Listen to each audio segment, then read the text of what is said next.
Hello everyone, আসসালামু আলাইকুম। আজকে একটা মিনি ব্লগ নিয়ে আপনাদের সামনে এলাম।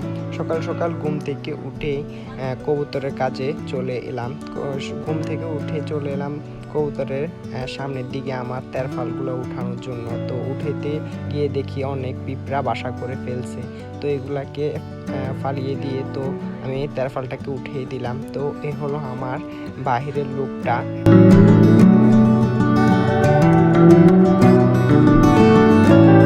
তো সামনের দিকে তেরফালটা উঠিয়ে চলে এলাম তালা খোলার দিকে। তালাটা খুলে আমি ভিতরের দিকে চলে গেলাম। ভিতরের দিকে গিয়ে লাইটগুলা জ্বালিয়ে দিলাম। লাইটগুলা জ্বালিয়ে দেওয়ার পরবর্তীতে আমি ওদের জন্য পানি আনার প্রস্তুতি নিতেছি।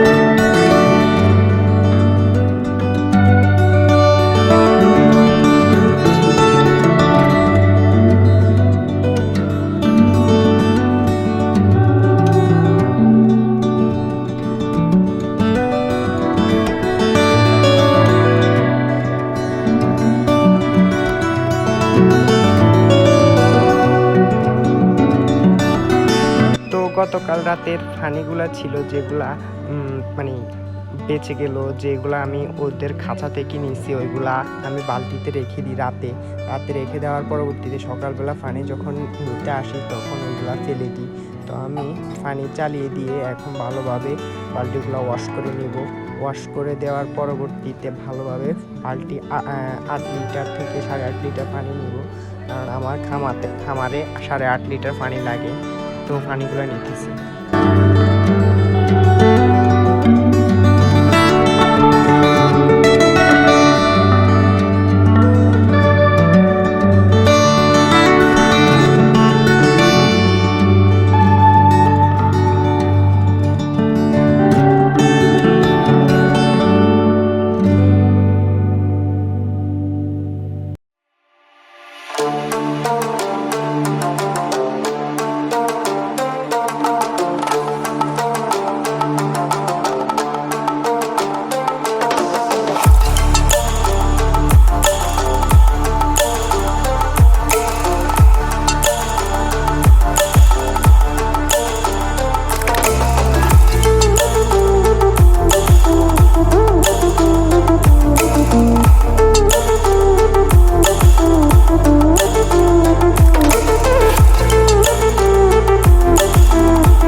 তো আলহামদুলিল্লাহ পানি নেওয়া ডান। তো পানিগুলা জগটা নিয়ে চলে গেলাম খামারের উদ্দেশ্যে।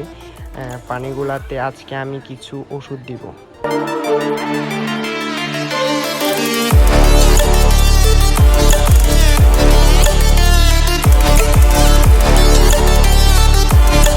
আসলে বেশ কিছুদিন ধরে বৃষ্টি হচ্ছে, আবার রোদ উঠতেছে, বৃষ্টি হচ্ছে। তো এই কারণে কবুতরগুলো ঠান্ডা লেগে গেছে। তো আমি হালকা পাতলা ঠান্ডার জন্য আপনাদেরকে সকলকে বলেছি যে আমি ব্রঙ্কোভিট ইউজ করি। তো এখানে বলছি 8 থেকে 8.5 লিটার পানির সাথে আমি 16 থেকে 17 ml ব্রঙ্কোভিট ওষুধ দিচ্ছি।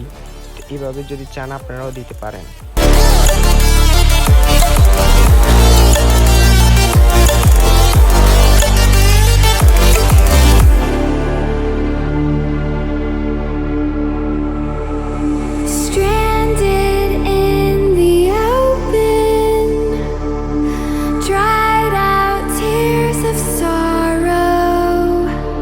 তো ওষুধগুলো আমি পানিতে দিয়ে দিচ্ছি। পানিতে দিয়ে দেওয়ার পরবর্তীতে আমি সিরিঞ্জটা ভালোভাবে ধুয়ে আবার রেখে দিছি, কারণ আরেকবার চাইলে আমি এই সিরিঞ্জ দিয়ে ইউজ করতে পারবো। তো পানিগুলা সিরিঞ্জ ওয়াশ করে নেওয়ার পরবর্তীতে ভিতরে জগটা দিয়ে ভালোভাবে পানিগুলো মিক্স করে নিব।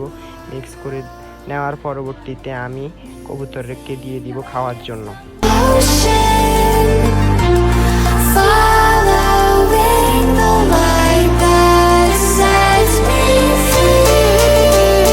তো এবার হচ্ছে আমি পানিগুলা কবুতরকে দিয়ে দেওয়ার পালা। তো আলহামদুলিল্লাহ আমি খামারে এসে প্রথমত কবুতরগুলোকে পানি দিই খাওয়ার জন্য, তার পরবর্তীতে খাবার দিই, কারণ আগে গলাগুলো ভিজিয়ে নেই, তার পরবর্তীতে খাবার দিই। খাওয়ার আগে দিলেও ওরা খাবে, কারণ আমি খাওয়ার আগে দিই না, কারণ গলাগুলো শুকিয়ে থাকে সারা রাত পানি না খাওয়ার কারণে, কারণ আমি রাতে তো পানি রাখি না।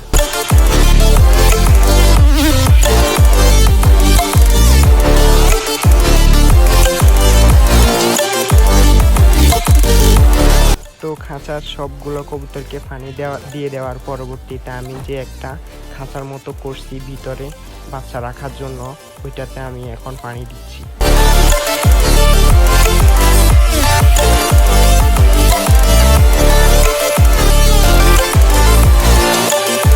তো এখন সকল জায়গায় পানি দেওয়া শেষ, তো আমি এখন সবাইকে খাবার দিয়ে দিচ্ছি। এখন প্রথমত ছাড়া কবুতর বাচ্চা কবুতরগুলাকে দিয়ে দিচ্ছি। তো এগুলাকে আলহামদুলিল্লাহ ছাড়া কবুতরকে খাবার দিতে আসলে অনেক সুন্দর লাগে, তো আপনারা দেখুন।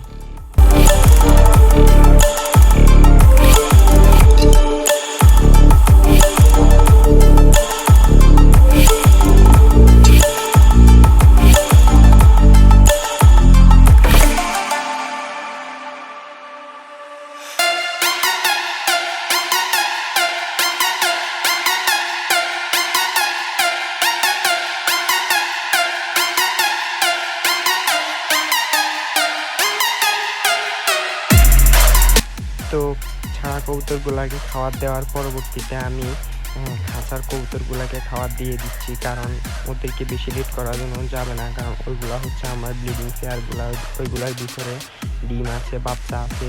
বাচ্চাগুলাকে আগে একটু বেশি করে খাবার দিয়ে দিই। তার পরবর্তীতে আমি মানে বাচ্চা যেগুলাতে নেই এগুলাতে এক করে দিই, আর যেগুলাতে বাচ্চা আছে এগুলাতে বেশি করে দিই।